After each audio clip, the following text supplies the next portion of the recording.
you're not a journalist. What did you say you are? I'm a commentator. You're a commentator, and you interview who interests you. Yeah.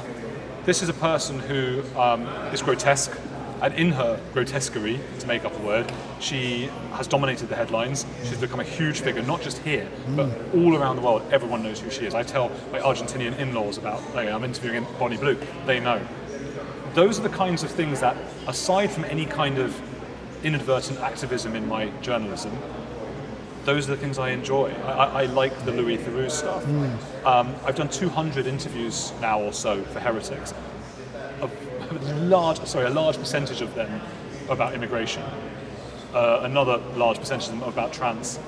And day after day after day after day, I'm sure you must have some of that fatigue of, yes, these are very important topics for me, and they are topics that I go home and discuss with my wife and my family and my friends, and if I'm off air with you, we're going to have this conversation because that's what's on our minds. But what a relief to be able to interview someone about a culture war topic that isn't those two things. Is that a fair answer? That's a totally fair answer. By saying it's a fair answer, you are now aligning yourself with those of us who have had her on and getting in trouble. I'm not going to align because I'm still going to push back. So what did you learn from her? I learned that I think she's a psychopath.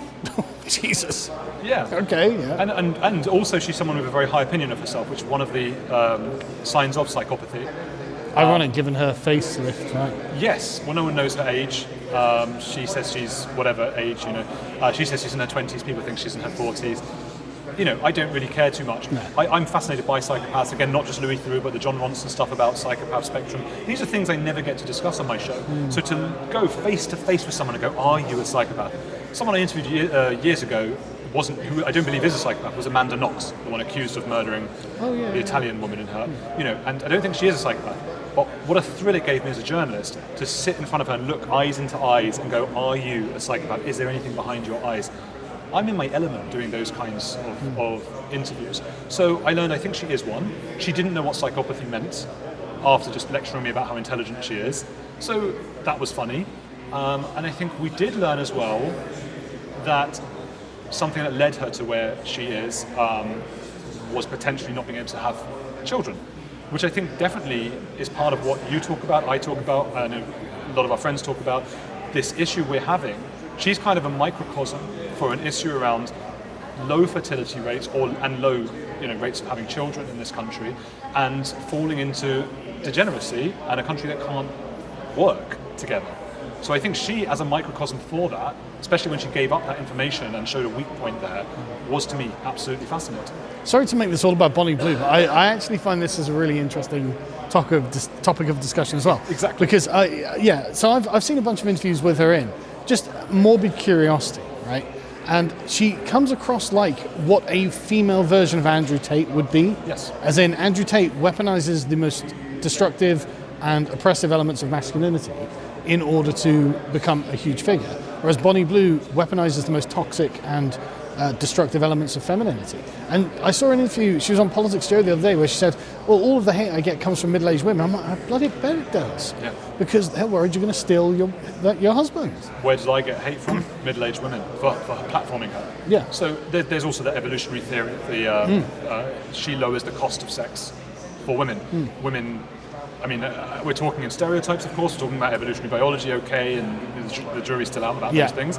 But it makes sense to me that women over the years, in my lifetime, I suppose, in my personal experience, might use sex. And I don't think I'm the first to say that. I'm not talking about my wife. My wife gets upset. I'm talking about. I know, but I think many women would admit this, that they know men want sex more than women do. That is just a fact. I know there'll be some people going, what do you mean, my ex-girlfriend, and so on. Okay, they're individuals. I think it's the context in which men and women want sex is different. The context is that men want easy access with no commitment. Women want to know that there's a commitment, and they're the ones who decide. So aren't they then giving sex in return for that commitment? Yeah. Every relationship is reciprocal. Not to suggest that women don't enjoy sex. Of course they do, but I think it's not the same level as men. So, I think it's contextual. But anyway, it doesn't matter. Carry on. Bonnie Blue, though, is of course lowering the price of sex, and a lot of women who may be saying, "Hey, I'm not giving it," they're then seeing her, imagining her as a member of the tribe, saying, "Don't worry, guys. I'll give it for free." Well, of course, there's going to be an evolution. There must be a feeling inside women that really makes them go, ah! Not to say that they don't have a point. Of course they have a point about her. But to be annoyed at her, fine. Don't be annoyed at people platforming her. I've seen some ridiculous takes from mainstream people having a go at Julia Hartley-Brewer and saying, this is the reason people watch her because they see her on your show. There is no man, teenager, adult, whatever age, there's no man who's going, gosh, I've just seen this lady on Talk TV, I must go over to one of these websites and see what I can, that is just maybe a woman's idea of, they don't know how disgusting men are. See, I sorry to make this all about Bonnie Blue, but this is interesting, right? I'm not sure that it's actually on the practical level that the issue really comes, because you're saying, well, she's lowering the sexual market value of women overall by giving it away for free. Another common criticism would be, well, she's interceding in other people's relationships, because she actually said loads of husbands come to me and they go away happy. It's like, well, yeah, I'm sure they do, obviously. I think what she's doing is actually kind of pulling away a veil, a sort of sentimental veil that we have on the dignity and prestige and specialness of being a woman. As in, we think highly of women when they think highly of themselves. Yeah. And so a woman who will just get into bed with any man, everyone has a low opinion of that woman, and women therefore view her as doing something way worse than merely having sex with men. She's actually damaging and degrading all women with her public profile, with the fact that she's prepared to just give it away for free and become a massive prostitute of it. Like this, whatever, but like this, I think, is a degradation of all women. I think that's the thing that middle-aged women who rely on this dignity when they're, because women have a lot of social power, and that's predicated on the respect people have for women, men specifically have for women. And if Bonnie Blue destroys that, then these women lose all their social power. Absolutely. It's not good for any of us. So I don't disagree with anything you've said. That's why if you go back That's to the why start, I platformed her. exactly the point. I mean, if I platformed and said, all right guys, go and check out Bonnie on her websites, go and see this, I think it's a good idea, that's a different thing. I had her on and said, what are you doing? She said, I'm helping kids learn about sex or whatever. Jesus Christ. Or maybe adults or whatever. But I said by teaching them to choke. I think I held her to, as much as I'm able to do as someone, as you know, is not very confrontational apart from one or two moments that you've witnessed in the past. But except when you're defending Byline Times. Yes, in one specific occasion. But I mean, but neither are you. You're not that kind of person. And just as you're having this conversation with me, would it not be more instructive? You've obviously made a decision in your mind, one I think is right, that this is instructive and interesting for your audience. Would it not be even more so were she actually sat here? Possibly, but I do find her kind of gross. She's gross. I don't really want to be around her. Well, she looked like she'd showered. Oh, that's good, but it's not. I'm not physically, as in, I don't think she smells. I think the things that she does is gross. Are gross. I agree with you. And the fact that she just views herself as just a piece of meat is actually kind of repulsive. Having looked into psychopaths before, and they do really interest me, and they obviously interest a lot of people, because outside of our culture war stuff, there's a lot of interest in true crime. Oh, and God, psychopathy. yeah. Women love it. Yeah, women do love it. My wife listens to it all the time. Well, it's because they're the victims of it, so they have to know. Psychologically, I'm not even going to go down that hole, but go on. Yeah. Just thinking about the line you just said. Oh no, I should have said rabbit hole. As a trailer for the Bonnie Blue episode that now is going out on Lotus. Well, I'm definitely not going there. No, and nor should you. I mean, what she did is repulsive. Yeah. Repulsive, disgusting. One psychopath I spoke to years ago told me that psychopaths don't actually have a sense of self. There's no me, there's no continued I. It's just moment to moment to moment survival. That doesn't mean you plot to kill all your enemies. No. You could be a lovely psychopath or whatever. I think one of the key parts of being a psychopath is that you don't get disgusted easily by anything. So for me, I mean, it's an open and shut case. This is a woman heavily on the psychopathy spectrum, and she's done disgusting things. She just doesn't care. Yeah, there's nothing. There's no feeling, and this is the thing. She's constantly rebutting people saying, "I'm not a victim. Why would you think I'm a victim?" It's like, yeah, no, I agree. Yeah. I think you don't understand the thing that you've lost by doing the thing you do. Yeah, and she's what has she earned? A lot of money. Yeah, exactly. She's got huge amounts of money. Millions. So obviously, she doesn't see herself as a victim. So what should happen to Bonnie Blue in a just society? Why don't you answer that first? Because I'm asking the question. I did. I think you said earlier, again, for anyone who doesn't know, we've been doing talks and things. You said misinformation, disinformation, and lies will sort themselves out. I'm paraphrasing. Will sort themselves out because people watch enough and they will see who is lying and who is good and who is not. I would like to hope enough people will watch Bonnie Blue and not want to emulate her, but instead go, my God, that is the worst possible thing I could be. So in that sense, if I'm right about that, and maybe I'm being naive, that would be, she's almost a plus for society. She is a paragon of unvirtue. She is the ultimate villain that people should not aspire to. But she's also worth like 100 times what you're worth. Yes. Is your worth about money? Well, I mean, is it just that the world's most rampant prostitute becomes a multi-millionaire? Probably not. No, it's a good point. Right. Probably not. So, just. But these are so the what do you do to affect that? Well, that's the question, right? And that's why I asked you. Now I want to know your answer. Yeah, well, you know I answer. I know your answer, but the audience confine her don't. to a nunnery. Isn't it get thee to a nunnery? No, confine her to it, as in I thought you were quoting arrest Hamlet. her. No, I'm not. Just literally arrest her and put her in a nunnery and just make her stay there forever. I mean, this is actually interesting. I wish I'd asked this. Is it illegal what she does? No, that's the problem. Well, maybe that's a step. I bet if we put it to the 99% of women who can vote, like, you know, I'm sure they're going to be like, no, I agree with that Sargon chap. She's going to the bloody nunnery. But the funny thing is, men are very varied in this. So there'll be some people watching now going, get thee to a nunnery, and there'll be others going, it's an interview. I watched it last night. Or, you know, there's all different kinds of people.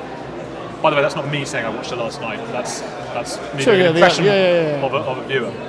So yeah, I don't know what we do. I'm very anti-authoritarian measures. I know that over the years, and you and I have had discussions over the years where my idea of liberalism is being challenged more and more, and I'm seeing the problems with it.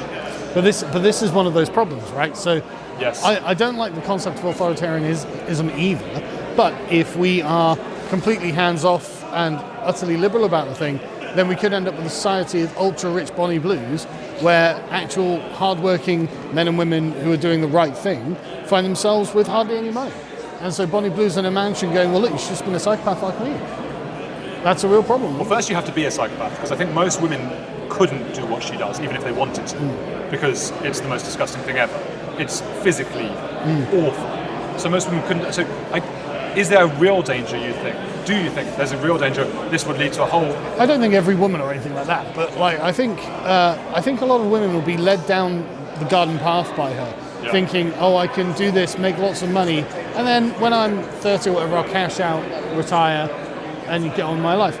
And I think instead what they'll do is completely corrupt themselves, find themselves actually not nearly as successful as her, and have basically ruined their lives. Yeah, I think that will happen. I think it's a real risk. I suppose, okay, completely different. This is different, but let's say there are loads of 15, 16-year-olds who want to play football for a living, and they give up everything in their lives to go and do that. They fail. They should really have done A-levels or whatever, and had a fallback. Do we as a society get involved and say, hey, you guys, we're going to not make it legal anymore for you to... Is that not the nanny state? No, because it's not perverse to try and become a footballer. So it's the perversion aspect. It doesn't ruin your reputation. You say, oh, I tried for 10 years when I was 18 to become a footballer, and 28 I'm washed up. So you can go back to school, you can get a degree in something else, you can get a job in something else. Your social reputation hasn't been ruined forever. So if you've been an OnlyFans girl, there are loads of videos online of young women who've done OnlyFans who have gone, everyone keeps reminding me all day, every day, I can't get a boyfriend, I can't get married, because no one's going to marry me because of this. Like, because this is a moral issue. Being a footballer is not an immoral thing, or trying to become a footballer is not an immoral thing. Becoming an online prostitute, well, it is, and everyone knows it. Well, I think you and I agree completely about the morality of what she does. I think that's fair to say. We both completely agree. My concern is introducing a morality police. Aren't all laws about morality, though? Well, are there laws about morality? Yeah, all laws are moral, putatively moral, right? You don't instantiate a law of something you think isn't a moral issue. Why would you? To what extent do we say, I hate these things, but is it not? I mean, the very nature of hate speech laws, for example, are based on the immorality of saying racist things from one person to another, right? But you don't support hate speech laws. No, because I don't agree with the morality that underpins it. But a law for murder, for example, is based in morality. Laws against rape are based in morality. All laws should, and it is, based in morality. The question is just whose morality is it? but those laws are based on whether other people are seen to have been hurt by a perpetrator. So rape, for example, is an example. But that's a moral judgment that you're making. Okay. Because, I mean, for example, removing the death penalty is also a moral judgment. Someone is definitely hurt by the death penalty, but that's the moral thing to do, in my opinion, because I'm in favour of the death penalty. But to what extent, I suppose where we're differing here is I come from a background, and I might change it in a few years, I might listen and whatever, but I come from a place of what you do that doesn't hurt other people is not an issue for the law. It might be an issue for us to judge and condemn, but it's not an issue for the law. Interesting. Thanks, Andrew, so much for joining me. Thank you. What a great chat. I look forward to people's responses on this one. I'm going to get killed.